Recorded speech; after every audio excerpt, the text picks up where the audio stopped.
conversation, a woman on board conversation with Anuranjita Kumar, CHRO City Asia, author, speaker, woman on board, a mentor, and much, much more. Thank you so much for joining us, Anu. It's been a pleasure to have you here. Pleasure is all mine. Thank you. Thank you so much. Definitely take more risks and follow your heart. And I think why I say that is very often we as women tend to impose boundaries on ourselves, sometimes socially, sometimes family, sometimes we don't know why, and which prevents us from taking the risks and doing things that we would have loved to do, but for many other reasons we have probably not taken that path. So I think second one would be push the boundary. Don't take no for an answer.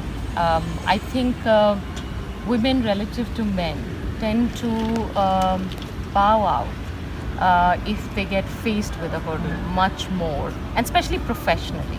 Right. I think they would never take a no for an answer for their sons or their daughters or their family. But when it comes to pursuing their professional pursuits, they somehow seem to get bogged down much faster. So push the edge, push the boundary, get out there, and ask for what you deserve.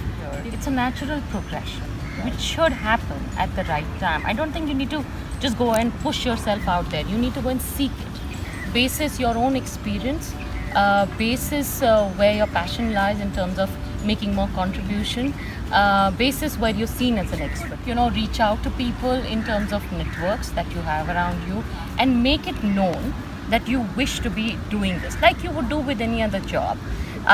Because if you don't talk about it, how would anybody know? What I found often useful is people who know me or who have mentored me and are kind of CEOs of different companies or on the board of different companies are the ones who often reach out to me.